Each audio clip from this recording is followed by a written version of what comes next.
Clip number 152، اس میں آپ قرآن پاک کی سورہ آل عمران کی آیت نمبر 160 سے 163 تک کی تلاوت، ترجمہ اور تفسیر قرآن صراط الجنان سنیں گے۔ بسم اللہ الرحمن الرحیم۔ ترجمہ، اللہ کے نام سے شروع جو نہایت مہربان رحمت والا ہے۔ ينصركم الله فلا غالب لكم وإن يخذلكم فمن ذا الذي ينصركم من بعده وعلى الله فليتوكل المؤمنون۔ ترجمہ، اگر اللہ تمہاری مدد کرے تو کوئی تم پر غالب نہیں آ سکتا، اور اگر وہ تمہیں چھوڑ دے تو پھر اس کے بعد کون تمہاری مدد کر سکتا ہے؟ اور مسلمانوں کو اللہ ہی پر بھروسہ کرنا چاہیے۔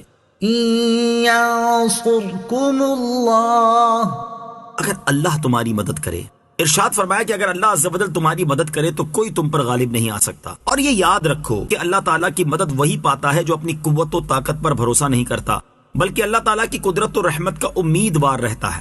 اور اگر اللہ عز و جل تمہیں چھوڑ دے تو اس کے چھوڑنے کے بعد کون تمہاری مدد کر سکتا ہے؟ یقیناً کوئی نہیں۔ غزوہ بدر و حنین سے دونوں باتیں واضح ہو جاتی ہیں۔ غزوہ بدر میں کفار کا لشکر تعداد، اسلحہ اور جنگی طاقت کے اعتبار سے مسلمانوں سے بڑھ کر تھا، لیکن مسلمانوں کا پورا بھروسہ اللہ تعالیٰ کی ذات پر تھا، جس کا نتیجہ مسلمانوں کی فتح و کامرانی کی شکل میں ظاہر ہوا اور فرشتوں کی صورت میں اللہ تعالیٰ کی مدد نازل ہوئی۔ جبکہ غزوہ حنین میں بعض مسلمانوں نے اپنی عددی کثرت پر فخر کا اظہار کیا، جس کے نتیجے میں مسلمانوں کو سخت نقصان اٹھانا پڑا۔ پورا واقعہ سورہ توبہ آیت 25 میں مذکور ہے۔ وما كان لنبي أن يغل ومن يغل يأت بما غل يوم القيامة ثم توفى كل نفس ما كسبت وهم لا يظلمون۔ ترجمہ، اور کسی نبی کا خیانت کرنا ممکن ہی نہیں، اور جو خیانت کرے تو وہ قیامت کے دن اس چیز کو لے کر آئے گا جس میں اس نے خیانت کی ہوگی۔ پھر ہر شخص کو اس کے اعمال کا پورا بدلہ دیا جائے گا اور ان پر ظلم نہیں کیا جائے گا۔ وما كان لنبي ان يغل، اور کسی نبی کا خیانت کرنا ممکن ہی نہیں۔ نبی علیہ الصلوۃ والسلام کا خیانت کرنا ممکن نہیں، کیونکہ یہ شان نبوت کے خلاف ہے۔ نیز انبیاء علیہ الصلوۃ والسلام گناہوں سے معصوم ہوتے ہیں، لہٰذا ان سے ایسا ممکن نہیں۔ وہ نہ تو وحی کے معاملے میں خیانت کرتے ہیں اور نہ کسی اور معاملے میں۔ شان نزول، ایک جنگ میں مال غنیمت میں ایک چادر گم ہو گئی۔ بعض منافقوں نے کہا کہ حضور اقدس صلی اللہ تعالی علیہ وسلم نے اپنے لیے رکھ لی ہوگی، اس پر یہ آیت اتری۔ اس سے کئی مسئلے معلوم ہوئے۔ ایک یہ کہ غنیمت کی تقسیم کے بغیر ناجائز طریقے پر کچھ لینا سخت حرام ہے۔ دوسرا یہ کہ نبی علیہ الصلوۃ والسلام گناہوں سے معصوم ہیں۔ گناہ اور نبوت میں وہی نسبت ہے جو اندھیرے اور اجالے میں ہے۔ تیسرا یہ کہ نبی علیہ الصلوۃ والسلام پر بدگمانی منافقوں کا کام ہے اور کفر ہے۔ چوتھا یہ کہ نبی علیہ الصلوۃ والسلام رب العالمین کے ایسے پیارے ہوتے ہیں کہ اللہ تعالیٰ ان پر سے لوگوں کی تہمتیں دور فرماتا ہے۔ خیانت کی مذمت، اس آیت میں خیانت کی مذمت بھی بیان فرمائی کہ جو کوئی خیانت کرے گا وہ کل قیامت میں اس خیانت والی چیز کے ساتھ پیش کیا جائے گا۔ احادیث میں بھی خیانت کی بہت مذمت بیان کی گئی ہے۔ چنانچہ سرور کائنات صلی اللہ تعالی علیہ وسلم نے جہنمیوں میں ایسے شخص کو بھی شمار فرمایا جس کی خواہش اور طمع اگرچہ کم ہی ہو مگر وہ اسے خیانت کا مرتکب کر دے۔ حضرت انس رضی اللہ تعالیٰ عنہ سے روایت ہے، سرکار علی وقار صلی اللہ تعالی علیہ وسلم نے ارشاد فرمایا، جو امانت دار نہیں اس کا کوئی ایمان نہیں، اور جس میں عہد کی پابندی نہیں اس کا کوئی دین نہیں۔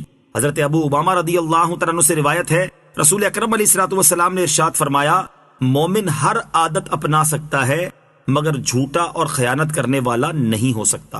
افمن اتبع رضوان اللہ کمن باء بسخط من اللہ ومأواہ جہنم وبئس المصیر۔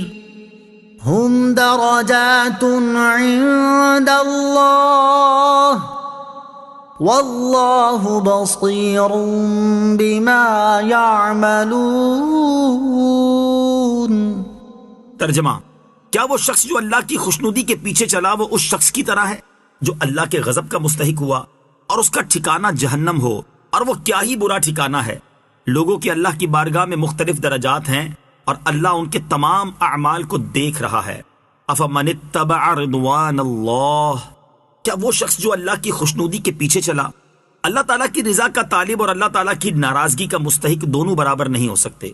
کہاں وہ جو اللہ عز و جل سے سچی محبت کرنے والا، اس کی اطاعت کرنے والا، اس کی خوشنودی کے لیے سب کچھ قربان کر دینے والا، جیسے صحابہ کرام علیہم رضوان اور ان کے بعد کے صالحین، اور کہاں اللہ تعالیٰ کی نافرمانی کرنے والا، اس کے احکام سے منہ موڑنے والا، اس کی ناراضی کی پرواہ نہ کرنے والا، اور اپنی خواہش کو رب عز و جل کی رضا پر ترجیح دینے والا، جیسے کفار و منافقین اور ان کے پیروکار نافرمان لوگ۔ یہ دونوں برابر کیسے ہو سکتے ہیں؟ ان لوگوں کی اللہ عز و جل کی بارگاہ میں مختلف درجات ہیں، ہر ایک کی منزلیں اور مقامات جدا گانا ہیں، بروں کے الگ مقام اور اچھوں کے الگ